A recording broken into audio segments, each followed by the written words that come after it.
Bonjour, bonsoir tout le monde, je suis ravie de vous retrouver aujourd'hui pour une nouvelle vidéo. Une vidéo un peu...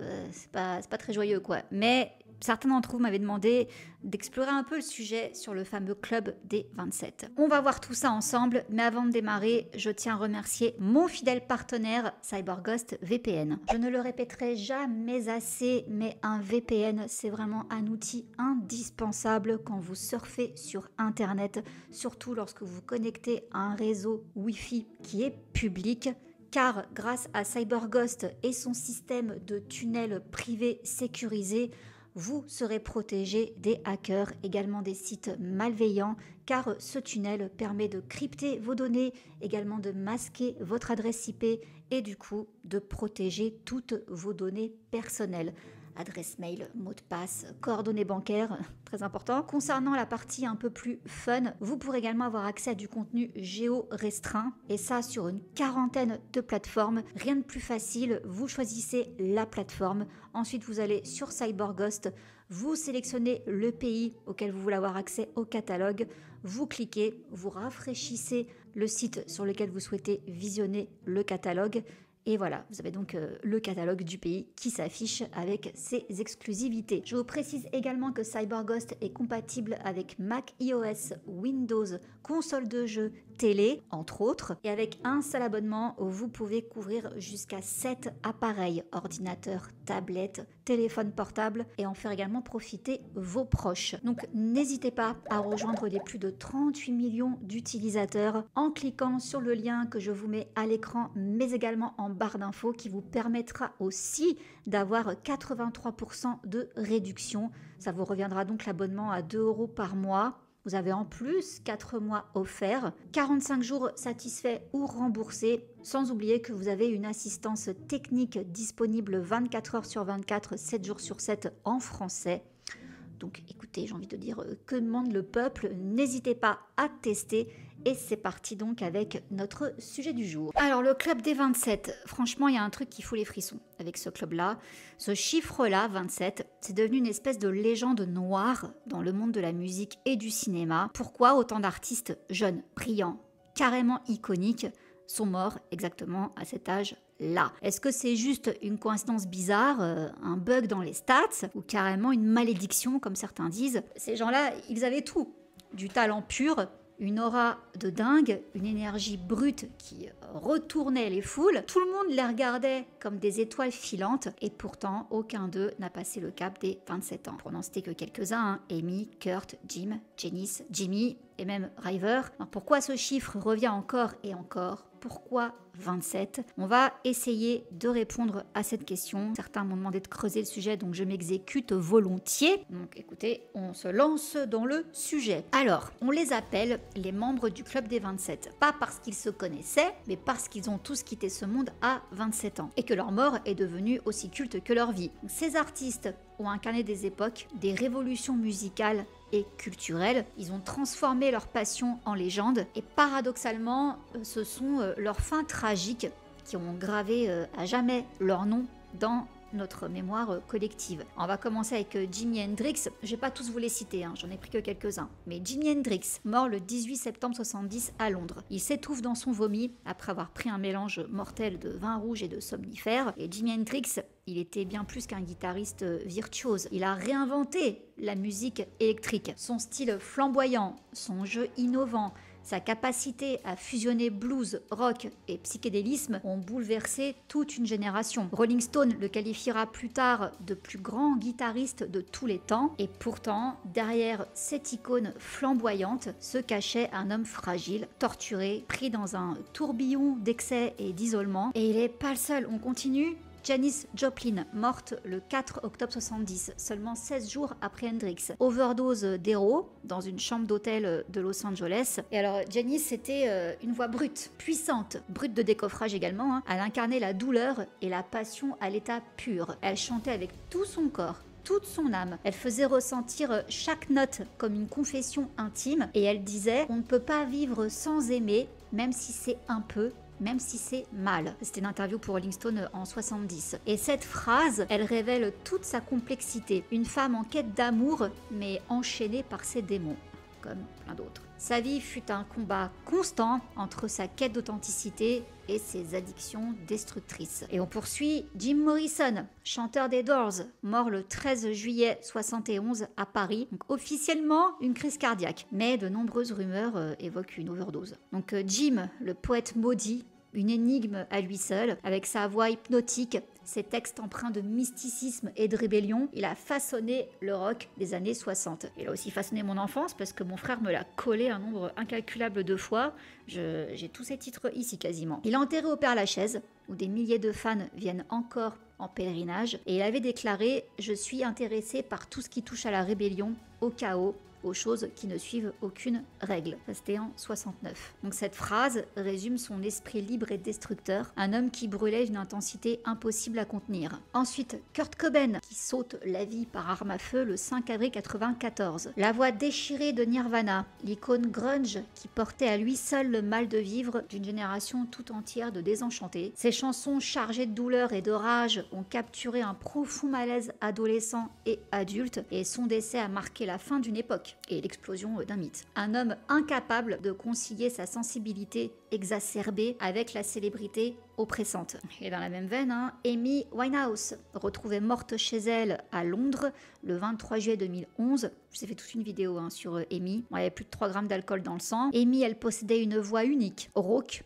blessée, comme si chaque note portait le poids de ses tourments. En Back to Black, qu'est-ce que ça s'entend. Et sa carrière fut un combat incessant contre ses addictions, son image médiatique et sa douleur personnelle. Elle incarnait la fragilité d'une génération trop vite consumée par la célébrité et ses excès. Et les paparazzi l'ont bien pourri aussi. Tous avaient le monde à leurs pieds, mais tous portaient en eux une faille et une tristesse insondables. Et ils sont tous partis au même âge, comme un funeste rappel. Donc après ce rapide portrait, on va un petit peu parler de ce que ça représente en fait 27 ans. 27 ans déjà, c'est pas rien.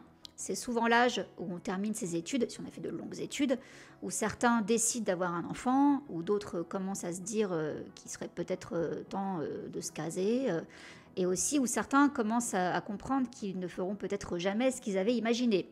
Donc c'est une vraie zone de bascule. Mais quand en plus t'es une rockstar, une icône, une étoile montante, 27 ans, ça peut être un mur que tu te prends en pleine face. On appelle ça la crise du quart de vie. Les psys en parlent de plus en plus, c'est un moment de gros flou, de remise en question qui frappe souvent entre 25 et 30 ans. Et franchement, là, je pense que pas mal de gens vont se reconnaître. Moi, la première, 25 ans, j'ai pris une grosse claque. C'était la crise du quart de vie, quoi. Donc c'est là que tu commences à réaliser le poids de tes choix, la pression de ta famille, de la société et de tes propres attentes aussi. Qu'est-ce que je fais de ma vie? Est-ce que déjà, rien qu'à 27 ans, 25, je suis là où j'aurais voulu être, je prends quel chemin, qu'est-ce que je fais? Donc chez les artistes, c'est encore plus violent parce qu'il y a une pression médiatique qui est constante. L'isolement aussi, à cause de la notoriété, l'accès hyper facile aux substances et à l'alcool. Des gens autour de toi qui sont là pour l'argent ou la lumière, pas spécialement pour toi. Et surtout, l'interdiction de montrer que tu es en train de craquer. The show must go on. Donc Kurt Cobain, c'est un peu le visage le plus connu du club des 27. Lui, à 27 ans, il est au sommet. Nirvana cartonne. Il est vu comme la voix d'une génération perdue. Mais lui, il déteste tout ça. La célébrité, son image, il en peut plus. Ça le saoule. Dans son journal intime, il écrit « Je suis trop sensible, je ressens tout et tout me fait mal ». Et dans sa lettre d'adieu, il dit aussi « Je ne me sens pas heureux ni satisfait. J'ai essayé de trouver des raisons de rester, mais je n'en trouve plus ». Il a même cité Neil Young « It's better to burn out than to fade away ». Donc il vaut mieux brûler que de s'éteindre petit à petit. Et là, tu comprends que ce mec, il était complètement bouffé par sa douleur. Il avait des migraines violentes, des douleurs au ventre, une anxiété chronique. Il se shootait à l'héros, histoire de calmer tout ça. En mars 94, il a tenté une première fois de se ôter la vie à Rome. Et un mois plus tard, il s'est tiré une balle.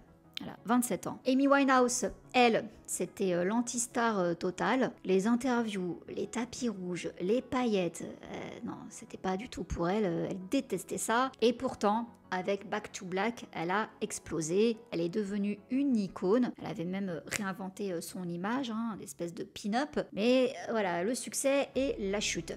Elle boit, elle se fait du mal, elle enchaîne les cures. Encore une fois, je vous renvoie ma vidéo, je vous explique tout ce qui lui est arrivé. Et je sais que certains dans les commentaires disaient que chacun est responsable de ses choix. Et je suis d'accord, mais perso, je pense que son père et Blake ont quand même joué un rôle important dans sa descente. De toute façon, pour peu qu'il soit fragile, ceux autour, ils enfoncent encore plus.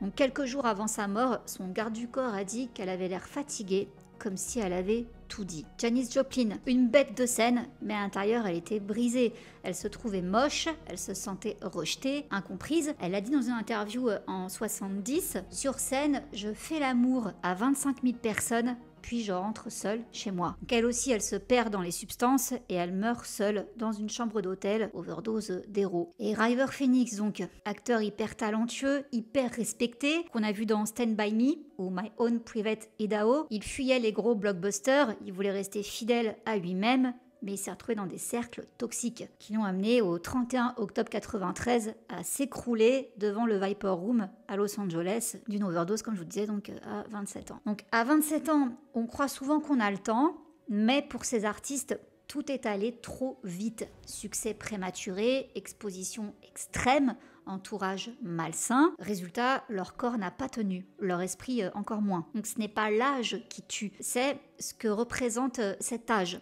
Dans une vie menée à toute vitesse, sans repère, ces artistes, ils étaient tous hypersensibles, surexposés et mal accompagnés. Donc des êtres fragiles qui, à 27 ans, ont vu s'effondrer l'illusion qu'ils pouvaient tenir encore un peu, même si au fond, ils savaient qu'ils ne feraient pas de vieux os. Il y a quand même eu des signes avant-coureurs, car le plus troublant dans ces tragédies, ce ne sont pas seulement les circonstances de la mort, c'est ce pressentiment, cette sensation obscure et presque prophétique que la fin approchait. C'est la partie qui m'a fait le plus flipper. Chez plusieurs membres du Club des 27, ce sentiment dépasse le simple instinct. Il était devenu une sorte d'acceptation, presque un pacte tacite avec le destin. Donc Kurt Cobain, on va les reprendre.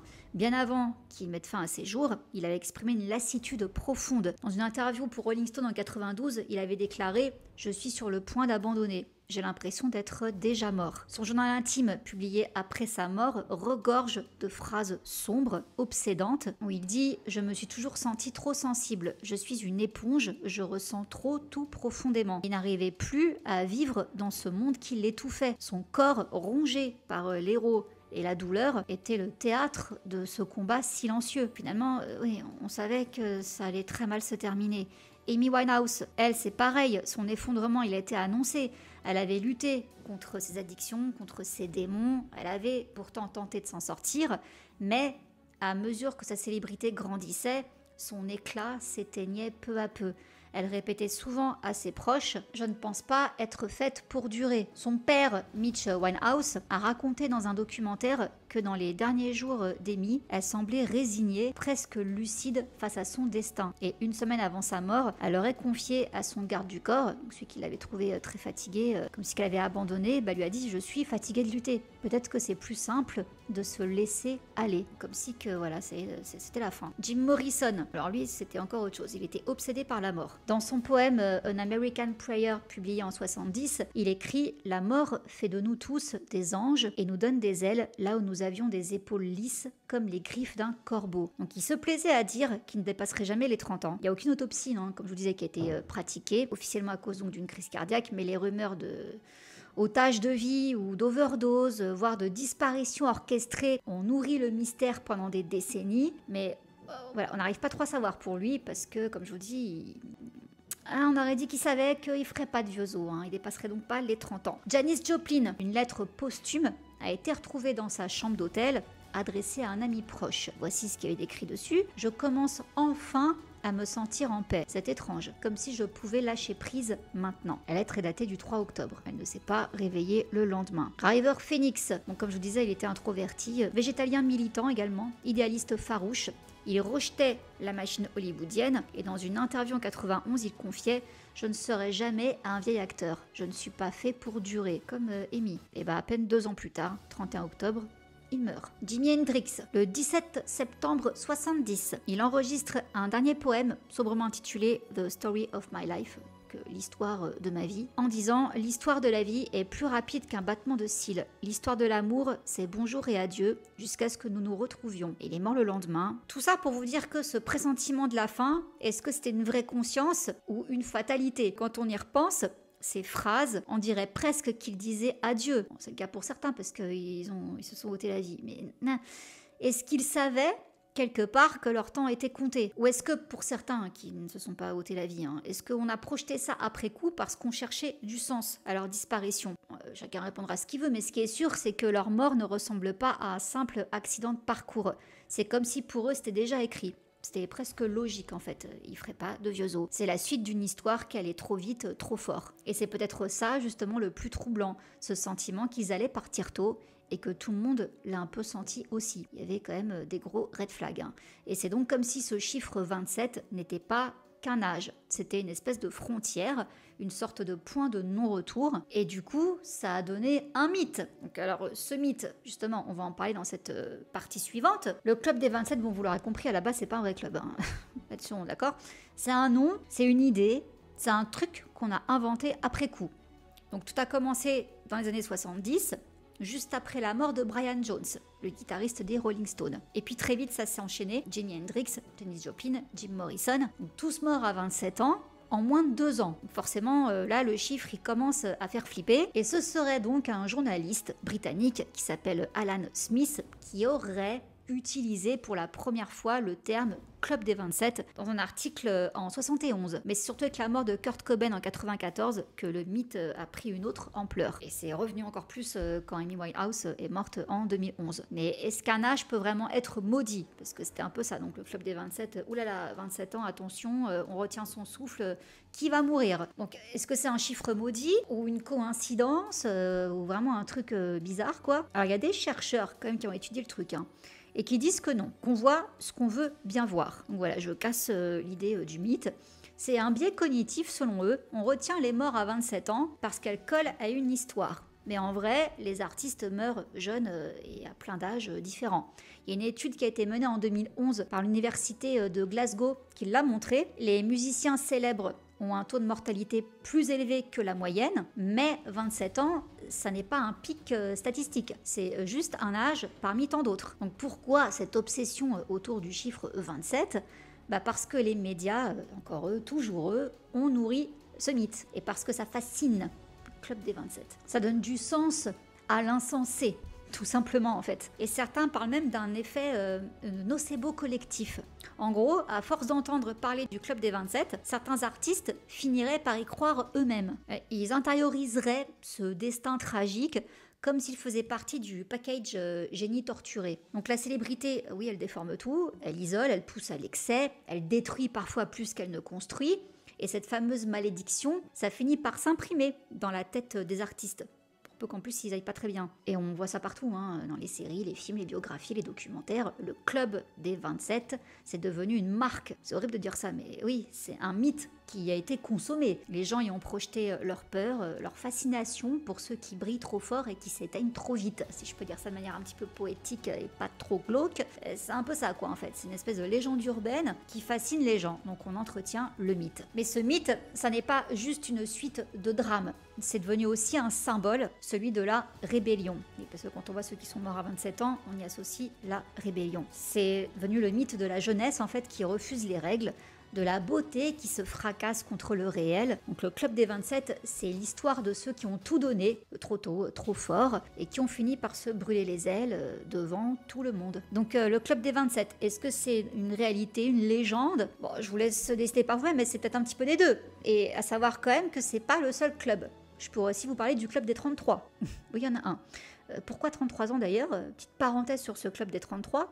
C'est pas non plus un chiffre qui a été choisi au hasard, donc je vous ai parlé de l'âge de 27 ans, ce que ça inclut. À 33 ans, beaucoup d'artistes ne sont plus des étoiles montantes. Ce sont des créateurs accomplis. Ils ont souvent laissé une vraie empreinte, même si c'est encore jeune. Ils ont commencé tôt. Ils ont de la bouteille, comme on dit. Donc ils ont des albums marquants, une reconnaissance critique. Parfois même, ils ont fait un virage artistique. Ils se renouvellent.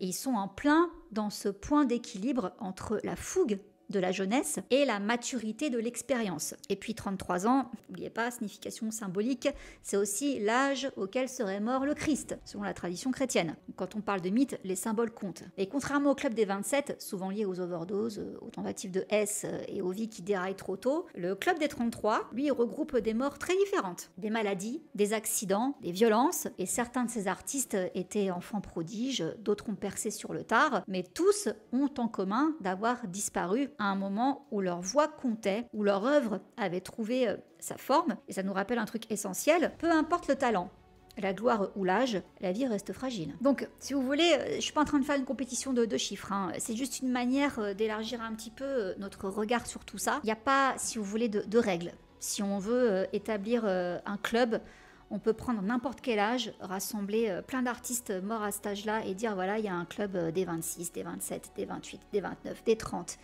Non. Ce qu'il faut juste, c'est comprendre les contextes, les histoires et les failles des artistes à l'âge auquel ils sont morts. Le plus important, c'est de voir qu'au final, il y a eu des appels au secours qui ont été faits. Ils ont laissé quelque chose, leur musique ou leur film pour certains, et leur musique justement, elle guérit, elle console, elle parle pour ceux qui ne sont plus là. C'est un bel héritage qu'ils ont laissé, mais c'est aussi un héritage de douleur. On voyait que ça n'allait pas. Donc même s'ils sont partis, leur voix continue de vibrer quelque part, et ils méritent qu'on se souvienne d'eux, parce qu'il y a un truc qu'on ne peut pas ignorer, c'est que la frontière entre créativité et souffrance est souvent floue. Beaucoup d'artistes ressentent le monde avec une intensité folle. C'est ça justement qui rend leur art si puissant, mais aussi ce qui peut les fragiliser. Et c'est cette hypersensibilité qui est une force. Mais quand elle n'est pas comprise, pas encadrée, ça peut devenir un poids. Et de ça, donc, il en découle dépression, anxiété, addiction, ce qui n'est pas rare dans ce milieu. C'est pas un hasard, si vous voulez. Les leçons qu'il faudrait, si vous voulez, tirer de tout ça, c'est qu'on arrête de glorifier la souffrance comme un moteur de génie. Car oui, l'art peut naître de la douleur, oui. Mais un artiste n'a pas besoin d'être brisé pour être brillant. Ce qu'il leur faut, c'est du soutien, de l'écoute, des outils, un espace pour créer et pour respirer. Parce que la santé mentale, c'est pas un luxe, hein, c'est vital. Donc oui, le monde les admire, mais le monde les use également. Donc pour conclure, le Club des 27, c'est un peu comme un mythe qui a été fabriqué et amplifié par les médias. Mais la mort prématurée des artistes, elle, c'est pas une invention. Elle est bien réelle. Et ce qui est arrivé, c'est que les médias et la culture populaire ont transformé ces tragédies individuelles en une sorte d'obsession collective, un club symbolique. Du coup, on peut dire que ce club existe surtout dans les esprits comme une construction médiatique et une fascination un peu morbide. Et derrière tout ça, il y a une vraie réalité. Des artistes qui luttent avec leur santé mentale, la pression énorme qu'ils subissent, leur fragilité, il y a aussi parfois des accidents, hein, tous ne se foutent pas en l'air ou ne se droguent pas, et tout ça, c'est pas limité à un âge précis. Au final, partir jeune, c'est pas une question de chiffres magiques, hein, mais c'est souvent le signe d'un mélange compliqué de vulnérabilité, et c'est là que la vraie discussion devrait commencer. Parce que si je vous parle de santé mentale, tout ça par rapport à ces morts, c'est que on se rend quand même compte que s'ils sont partis jeunes, c'est parce que oui, c'était torturé, tout ça, c'est bien, ça fait des belles chansons, ça fait des belles œuvres et tout. Mais le soutien, il était où derrière? Je vous reparle pas non plus de Liam Payne, d'Aaron Carter, plein de célébrités qui sont mortes récemment. Ce qu'il faut retenir de tout ça, c'est qu'il y a un gros problème de soutien pour des personnes qui sont très fragiles psychologiquement et qui ont des problèmes de santé mentale, qui ont des troubles, parce que oui, c'est des génies. Effectivement, la douleur, certains l'ont toujours dit, hein, j'ai écrit mes plus belles chansons quand j'avais un chagrin d'amour ou quand j'ai vécu un deuil, etc. Donc oui, l'art, la souffrance, ça nourrit, mais aussi parce que les foules aiment la souffrance, le morbide, ça parle, ça touche, ça prend aux tripes. Mais en attendant, ces artistes-là, ils se consument devant nos yeux et personne ne fait rien. Alors c'est pas au public de faire quelque chose, hein, on peut pas, mais il faut qu'il y ait un système de soutien autour de ces gens, plutôt que de les laisser crever en fait sous les yeux des personnes. Et c'est exactement comme je vous disais aussi par rapport à Britney Spears, moi j'ai cru qu'elle allait crever à une époque, hein, parce que les paparazzis la suivaient partout. On aurait dit qu'ils voulaient qu'elle crève en direct pour faire du buzz. C'était le truc qui manquait, quoi, pour finir en apothéose. C'est ça, si vous voulez, qui fait flipper. Il n'y a pas de club des 27, ou de club de rien du tout. C'est juste qu'il y a des âges où, effectivement, c'est beaucoup plus délicat qu'à d'autres. Et c'est justement à ces âges-là que ces célébrités, ces artistes devraient être le plus pris en charge. Entourés, épaulés, suivis. Et non, c'est pas le cas. Donc, effectivement, pour peu qu'on soit hypersensible, fragile, etc., la pression médiatique, la pression des agents, la pression des maisons de disques, la pression des producteurs, etc., la pression du public, des fans, forcément tu t'écroules. Hein. Moi je sais pas comment ils font, hein. Perso je pourrais pas. Et en plus vous rajoutez, comme je vous disais, hein, l'accès facile aux substances, comment vous voulez que ça finisse bien en fait. Donc voilà les amis, ma petite vidéo sur le Club des 27, les explications que j'ai pu vous fournir. Après, encore une fois, hein, libre à vous de prendre ce qu'il y a à prendre, de vous faire votre propre avis. Mais bon, ma conclusion, c'est que non, c'est pas une vraie malédiction, quoi. C'est juste les médias qui ont entretenu ça parce que, à un moment donné, ça s'est enchaîné à 27 ans, quoi. Années 70. Et on a un peu sacralisé ça. Et dès qu'une célébrité meurt à 27 ans, on vient la coller dans le Club des 27 et ça continue d'alimenter l'idée. Mais on pourrait faire ça avec n'importe quel autre âge. Voilà, bah écoutez, j'espère quand même que cette vidéo, bien que le sujet soit pas du tout gai, vous aura quand même plu. Une pensée pour tous ces artistes qui sont partis trop tôt, qu'on n'a pas su aider et protéger. Voilà, ce sera le mot de la fin. Je vous fais plein de gros bisous. Je remercie encore CyberGhost d'avoir sponsorisé cette vidéo. Je vous remets le lien ici, mais également en barre d'infos et en commentaire épinglé pour profiter de la réduction des 83%, également des 4 mois offerts. L'abonnement vous revient donc à 2 € par mois. N'hésitez pas, comme d'habitude, à au moins tester. Je vous embrasse très fort et je vous dis à très vite. Mouah.